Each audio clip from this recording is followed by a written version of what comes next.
que chega de mansinho e abala toda a família do paciente por causa da perda de memória. Parece que os laços vão se perdendo e a sensação é de impotência, já que ainda não há cura. Eu estou falando do Alzheimer, que afeta pouco mais de 2 milhões de pessoas no Brasil. Diante do diagnóstico, surgem as dúvidas. O que fazer para tratar essa doença? Quais os cuidados que a família e cuidadores devem ter? Quais os principais erros cometidos? Para conversar sobre o assunto, eu vim até o Centro Médico Aliança falar com o Dr. Leonardo Oliva. Ele é médico geriatra, vice-presidente da Sociedade Brasileira de Geriatria e Gerontologia. Doutor, primeiramente, muito obrigada por nos receber aqui no seu consultório. E eu queria que o senhor falasse, primeiramente, explicasse para os nossos telespectadores o que é o Alzheimer.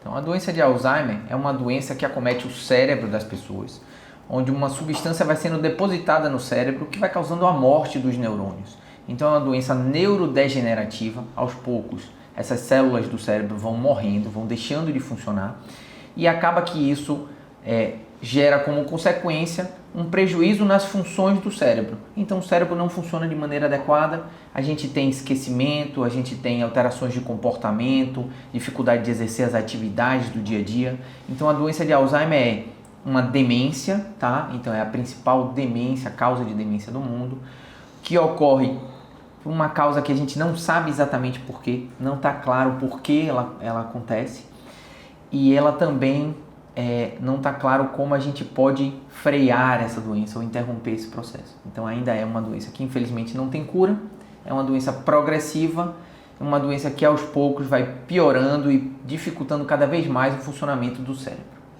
Perfeito. O senhor falou aí que ainda não tem uma explicação evidente, clara, nítida sobre as principais causas, mas muito se atribui ao envelhecimento.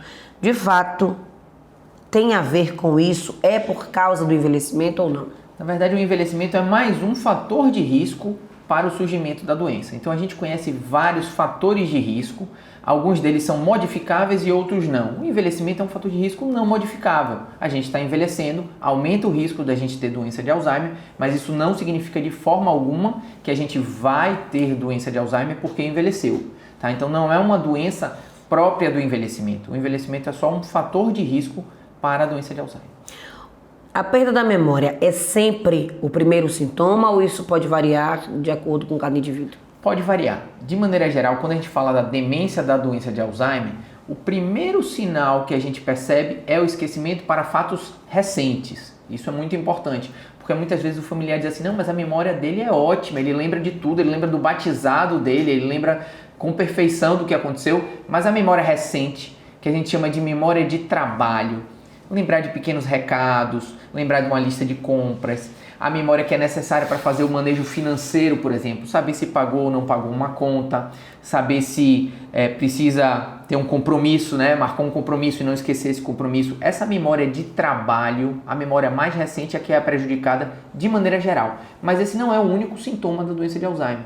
Muitas vezes a doença de Alzheimer pode também começar de uma forma um pouco diferente, ao invés da memória ser mais comprometida, começar, por exemplo, com alterações de comportamento. Aquela pessoa que agora está agindo de maneira estranha, você não entende muito bem, algumas vezes com hipersexualização, está agindo de maneira inapropriada, até mesmo com descuido da aparência, pode também ficar mais apático, lembrando um quadro depressivo, mas assim, um quadro depressivo que nunca existiu na vida daquela pessoa, mas ela começa a ficar mais recolhida, mais apática, sem muito interesse pelas coisas. Isso pode sim também já ser uma manifestação da doença de Alzheimer.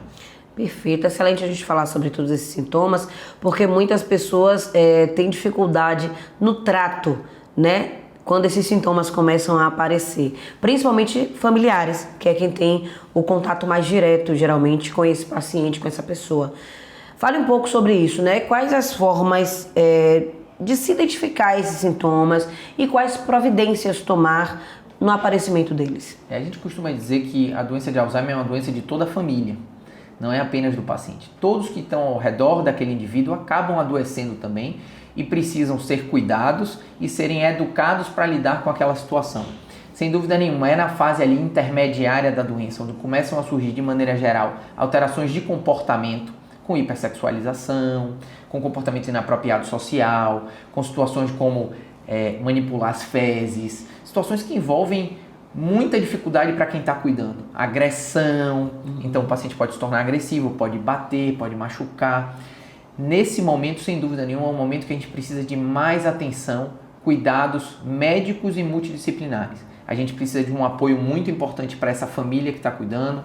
Algumas vezes a gente precisa de medicações específicas para esse momento, para o paciente também. E a gente precisa aprender a lidar com isso, que não é fácil, porque muitas vezes o que acontece na doença de Alzheimer é que as características próprias do paciente se exacerbam. Então fica parecendo para o familiar que ele está fazendo por pirraça, porque ele está fazendo de propósito. Aí os familiares chegam e dizem assim, não, mas ele sempre foi assim, isso é dele. Eu falei, não, não é dele, existe um adoecimento no cérebro que está tornando aquilo tão intenso. Então a gente precisa entender isso para conseguir até forças para lidar com essa situação. Porque não é uma situação fácil, a gente sabe, para as famílias é um grande desafio ter que lidar com situações como essa de distúrbios de comportamento. Então, se a gente for alencar o que é que a gente precisa para se fortalecer, educação, conhecimento, rede de apoio e acompanhamento multidisciplinar.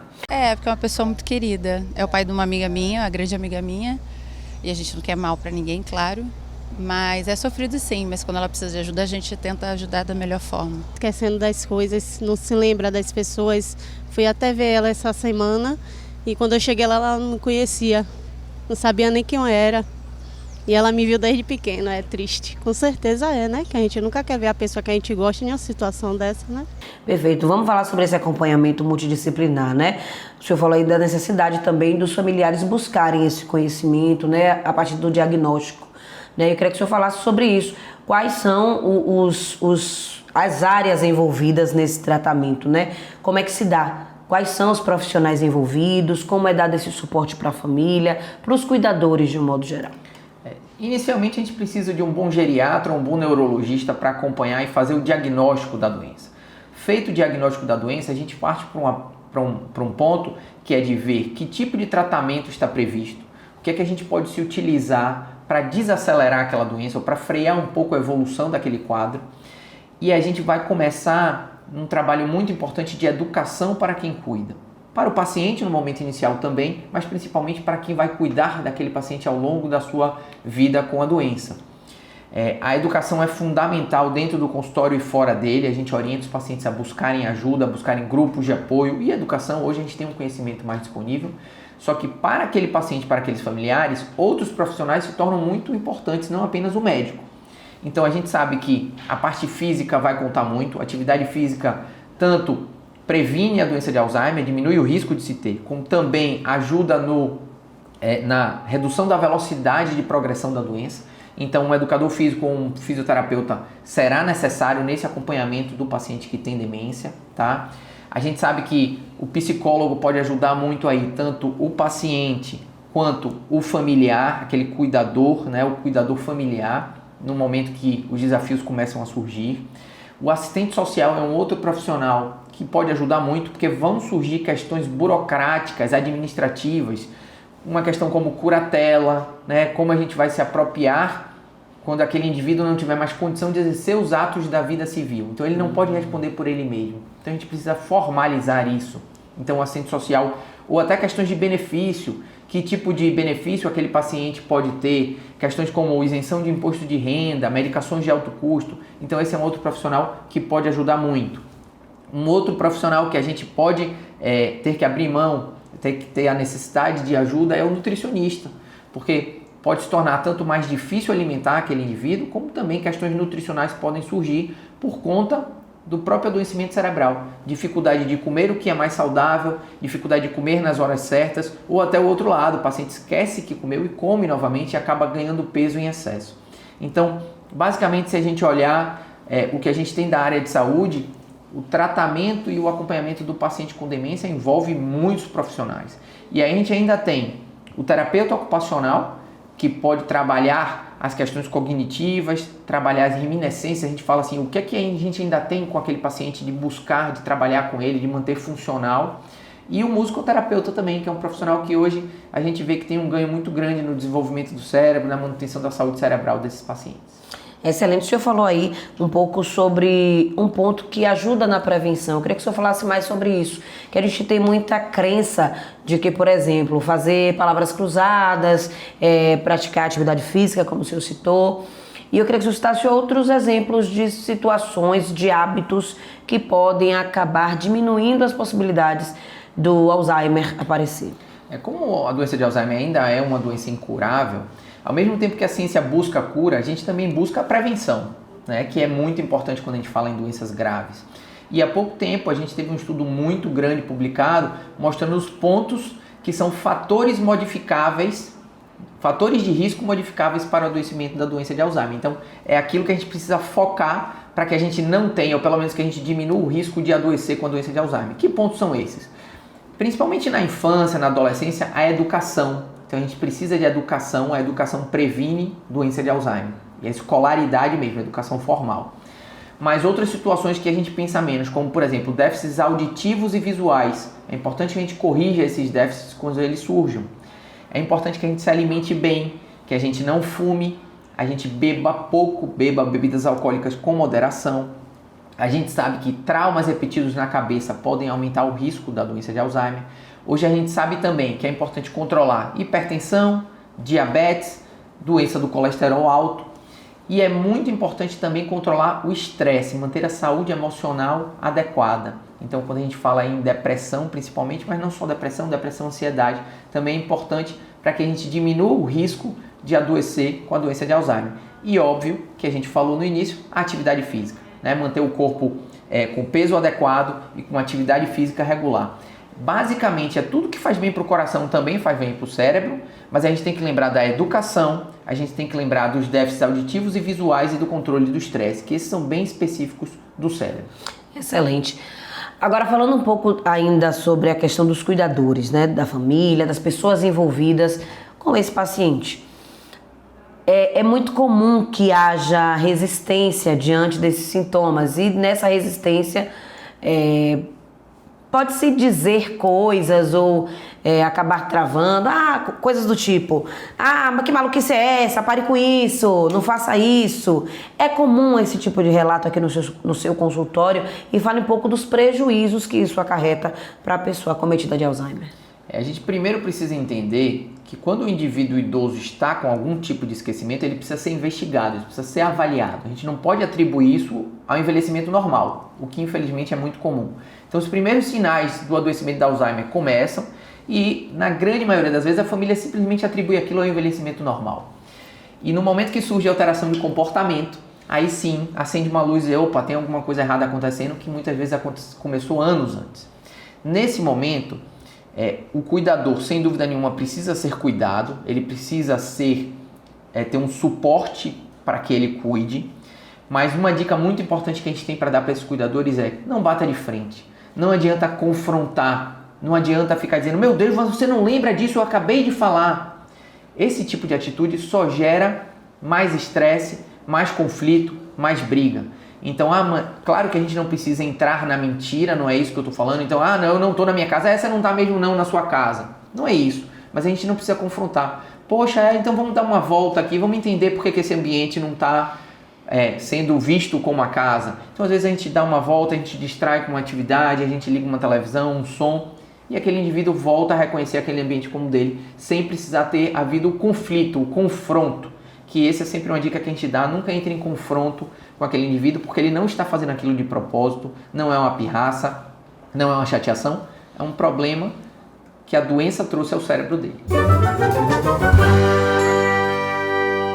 Meu familiar tem doença de Alzheimer, será que eu vou ter também? Gente, essa é uma dúvida muito frequente, mas na verdade isso é um mito, tá? Se você tem um familiar com doença de Alzheimer, você tem um risco um pouco aumentado do que aquele indivíduo que não tem um familiar com doença de Alzheimer. Mas isso não significa que você vai ter a doença. Talvez isso sinalize a importância de você olhar os outros fatores de risco e cuidar deles. Se alimentar bem, praticar atividade física, controlar hipertensão, diabetes, dislipidemia, corrigir déficit auditivo, déficit visual, cuidar da sua saúde emocional. Então esses são pontos que serão muito importantes diante da história familiar da doença de Alzheimer. Mas não leve esse peso de que você vai adoecer porque você tem alguém na família que tem a doença.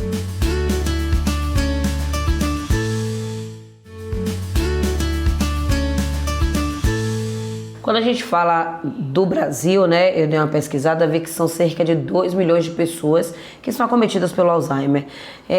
Como se dá o tratamento na rede pública de saúde, né? É uma grande preocupação, que a gente sabe que muitas pessoas, enfim, com a condição social mais baixa, diante desses sintomas, ficam sem saber o que fazer. Então, fale um pouco desse tratamento, se ele é disponibilizado também pelo SUS, como é que ele acontece?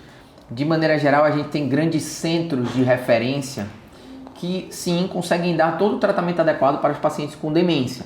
Então, aqui em Salvador a gente tem o CREASE, que é o Centro de Atenção ao Idoso, né, estadual. A gente tem o Hospital das Clínicas, que tem um grupo especializado. A gente tem o próprio Hospital de Irmandúcio, que também tem um grupo especializado.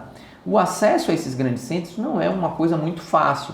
Existe um caminho a ser percorrido, que se inicia no posto de saúde próximo de casa, e é um encaminhamento para o especialista, e esses centros podem receber e acompanhar, ou muitas vezes devolvem para o acompanhamento ser feito na unidade básica de saúde. Mas existem esses grandes centros que podem ser disponibilizados para os pacientes do SUS. Equipe multidisciplinar é sempre um desafio, a gente precisa de muitos profissionais ao mesmo tempo, e a gente falou já sobre isso antes, que é muito importante no segmento, e esses grandes centros são os que mais têm essas equipes para dar esse suporte.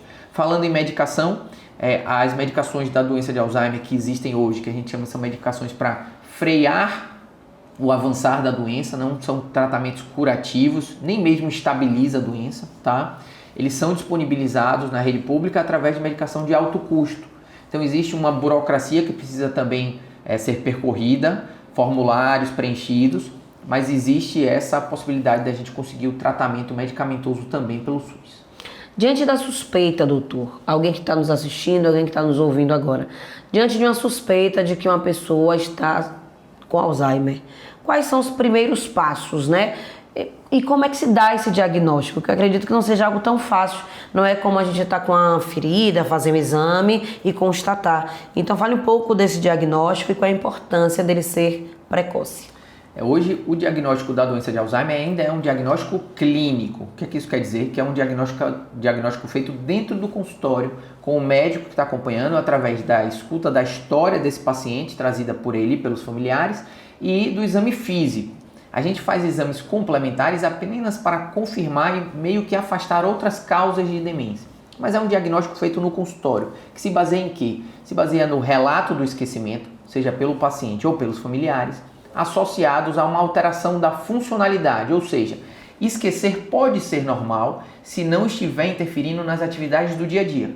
Então, se eu não consigo mais manejar minhas finanças, se eu não consigo tomar meus remédios sozinho, se eu não consigo lembrar de meus compromissos, se eu não consigo sair de casa de forma orientada, isso significa que já há um prejuízo no cérebro a ponto da gente classificar isso como uma síndrome demencial, e dentro das causas, a principal é a doença de Alzheimer. Então é um diagnóstico feito dentro do consultório. O que não pode acontecer é a gente negligenciar esses primeiros sinais e sintomas, esses primeiros esquecimentos. Todo esquecimento da doença de Alzheimer? De maneira alguma. Hoje a gente sabe, especialmente nos mais jovens, que o estresse crônico, a ansiedade, a depressão pode causar esquecimento. Então é aquele esquecimento que a gente esqueceu um compromisso, deixou de pagar uma conta, que deixou até uma panela no fogo, que esqueceu onde deixou o celular. Esse tipo de esquecimento pode estar relacionado a situações do humor, estresse, depressão, ansiedade. Mas mesmo essas questões precisam ser avaliadas por um médico, tá? E quando a gente fala na população mais velha, a possibilidade de demência aumenta, porque o envelhecimento é o principal fator de risco. Então a gente precisa investigar, precisa levar em consideração que aquilo não é normal, aquilo não é natural do envelhecimento. E isso, numa avaliação médica no consultório, a gente consegue definir. Poxa, aquilo ali é realmente uma síndrome demencial com possibilidade de Alzheimer, ou aquilo é só estresse, é depressão, é efeito de uma medicação, por exemplo. A gente sabe que tem muitos remédios que são usados nos mais jovens e não tem nenhum efeito adverso, mas que quando usado na população mais velha, pode causar esquecimento, prejuízo funcional. Existem situações clínicas, alterações da tireoide, deficiência de algumas vitaminas, que também podem causar um quadro muito semelhante à doença de Alzheimer, que vão precisar ser investigadas. Mas isso tudo é feito numa boa conversa, com informações do que está acontecendo, trazidas pelo paciente e principalmente pelo acompanhante também. Excelente. Agora falando, o senhor citou aqui várias vezes durante essa conversa, que o Alzheimer é um tipo de demência. Explique um pouco mais sobre isso e como não achar que todo tipo de demência é um Alzheimer. A gente costuma dizer que a demência é o mau funcionamento do cérebro. Por algum motivo, o cérebro não está funcionando bem. A doença de Alzheimer é a doença que mais causa isso no mundo, mas em segundo lugar vem um tipo de demência que a gente chama de demência vascular. Pequenos AVCs vão acontecendo ao longo do envelhecimento, ao longo da vida desse indivíduo, ou mesmo um AVC grande, aquele AVC que a gente sabe que aconteceu, um lado do corpo fica paralisado, e isso prejudica o funcionamento do cérebro.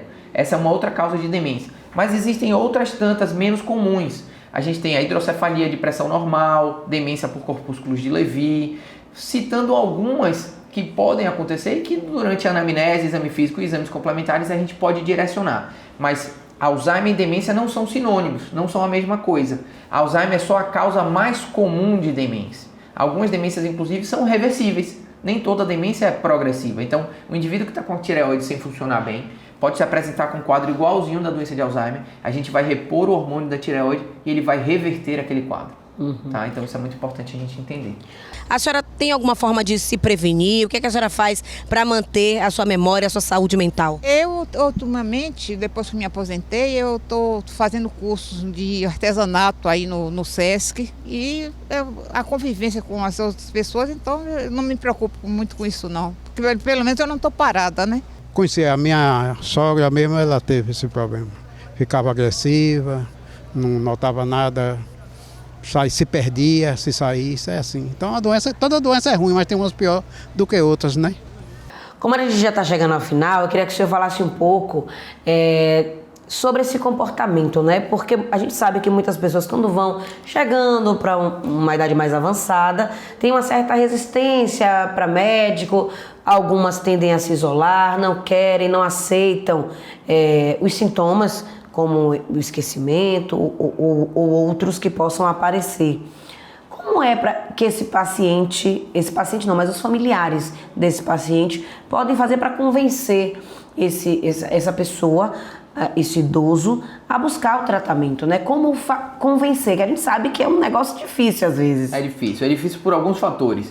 Talvez o primeiro seja o próprio preconceito relacionado à saúde mental. Então eu estou colocando aqui a doença de Alzheimer como parte da saúde mental, do cérebro, e a gente tem muito preconceito relacionado a isso. E achar que eu sou maluco, que eu estou esclerosado, aqueles termos que são pejorativos, que vêm forte, né? Então, no mínimo sinal de que aquilo pode estar acontecendo, a gente simplesmente se isola daquilo, a gente age com negação diante daquela possibilidade. Eu costumo dizer que o ideal é uma boa conversa, uma conversa franca, a gente participar das decisões. Porque a gente não pode querer cuidar de uma pessoa idosa como a gente cuida de uma criança. Aquele idoso tem uma história de vida, tem um posicionamento que precisa ser respeitado dentro daquela família. Então não cabe aos filhos mandar o pai ou a mãe fazer determinada coisa. Então cuidar não é isso. A gente pode cuidar dos nossos pais permitindo que eles também tomem decisões, ajudando a eles a mostrar qual o caminho que parece ser melhor naquele momento, tá? Existe uma situação que é muito delicada, que é muito comum no início da doença de Alzheimer, o paciente não perceber que tem esquecimento. Isso dificulta muito a aceitação por ajuda. Porque se eu entendo que meu ombro está doendo, meu cotovelo está doendo, e alguém diz, não, precisa ir no ortopedista, bom, eu estou vendo que está doendo, eu estou vendo que tem uma limitação, então eu aceito essa ajuda. Mas no momento que eu estou com esquecimento, isso está atrapalhando as atividades do meu dia a dia, mas eu não percebo isso, é mais difícil, né? E a gente lida com a não percepção associada ao preconceito relacionado a esse tipo de doença, acaba que a gente se afasta muito de conseguir uma ajuda adequada para essas situações. Sobre essa questão do preconceito, quando a gente conversou inicialmente, inclusive, o senhor falou sobre o termo, né, que até bem pouco tempo se usava mal de Alzheimer. Então, até mesmo em relação à forma de abordar, de falar sobre a doença, também tem que ser cuidada, né? Exato, a gente vem tentando quebrar qualquer tipo de relação da doença com uma situação pejorativa, né? Então, quando a gente fala mal de Alzheimer, a gente traz um peso para isso, né? Como se fosse algo ruim, algo que a gente não deixa de ser, né? Infelizmente é uma doença muito complexa, uma doença que vai acometer o paciente de uma maneira muito ruim e os seus familiares, sem dúvida nenhuma. Mas se a gente começa a chamar isso de mal de Alzheimer, veja que isso já traz um tom pejorativo. Então, não é para dizer que é tudo mil maravilhas, que é uma situação fácil, mas a gente também não precisa carregar esse termo tão forte nas situações, né? Então, evitar isso, tratar de forma leve, porque é assim que a gente vai precisar seguir. O cuidado precisa ser leve, o cuidado precisa ser harmônico para que a gente enfrente os desafios que estão para vir da maneira mais adequada possível. E a alimentação? Quais são os alimentos, os itens que são vilões? Eu ouvi dizer, inclusive, que o açúcar deve ser evitado, né? Já próximo ao envelhecimento, porque ele pode ser, sim, um grande vilão nessa questão. O que acontece? Se a gente for colocar de maneira geral, nenhum alimento especificamente vai conseguir ser um grande vilão ou um grande herói da nossa saúde, tá? A gente não tem nada que diga assim, se você tirar isso aqui da sua alimentação, você vai evitar várias doenças, ou se você colocar isso aqui na sua alimentação, você vai prevenir várias doenças. O que precisa é que tenha globalmente uma dieta mais saudável. Isso é muito estudado, uma dieta que a gente chama de dieta mediterrânea. Essa dieta mediterrânea é a que tem uma relação melhor com saúde cerebral. Quais são as características dessa dieta? Essa dieta é pobre em gorduras saturadas, essa é uma dieta de produtos naturais, poucos produtos industrializados, ultraprocessados. É uma dieta de carnes magras, proteínas sem gordura, ricas em vegetais, legumes, grãos, azeite de oliva, que é uma gordura boa, frutas. Então, esse conceito de uma dieta saudável, que envolve esses elementos que eu citei, esse tipo de dieta está associado a um envelhecimento cerebral mais saudável.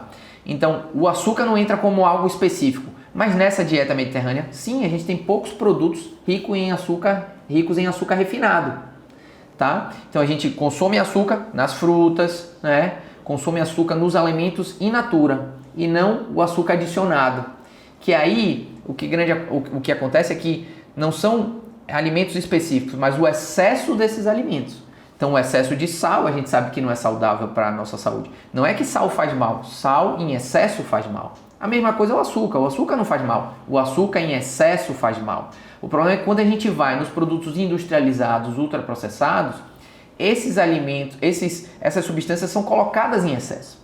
Então, hoje a gente já tem nos rótulos, né? Rico em sal, rico em sódio, rico em açúcares, rico em gordura saturada. Então, a gente está tentando proteger os indivíduos colocando um rótulo mais elucidativo daquilo, mas de maneira geral, se a gente desembrulha menos e descasca mais, nossa saúde alimentar melhora muito. E esse glúten também está nessa lista? A gente não consegue, de novo, associar esse elemento ao problema, né? Então, se a gente mantém uma dieta saudável, o glúten vai entrar como algo natural de alguns elementos e não vai entrar em excesso. Perfeito. Doutor, para a gente finalizar, mande um recado para quem está em casa, de repente está com o idoso do lado, enfim, o que fazer, enfim, dê um conselho aí, que o senhor é especialista no assunto, para essas pessoas, de como lidar com esse parente, com essa pessoa que pode estar sendo agora acometida pelo Alzheimer. Então, a primeira coisa que eu tenho para falar é que a gente não pode ter o preconceito de que, porque eu estou esquecido, isso é normal do envelhecimento. A gente precisa procurar ajuda. Qual é o objetivo de procurar ajuda? Procurando ajuda, a gente vai ter conhecimento, a gente vai saber o que está lidando, exatamente com o que está lidando, para poder enfrentar esse desafio. Não é um desafio fácil, mas com ajuda a gente consegue enfrentá-lo da melhor maneira possível. Então, estamos diante de uma situação dessa, você tem aí um parente que está com diagnóstico de doença de Alzheimer, busque ajuda de profissionais de saúde, busque ajuda de grupos de apoio que lidam com situações como essa, busque ajuda da sua família e dos seus amigos. A rede de apoio e a rede de conhecimento vai ser fundamental nessa jornada. Excelente. Doutor, muito obrigada. Foi ótima essa conversa. Espero que possamos nos encontrar mais vezes. Eu que agradeço. Obrigado também.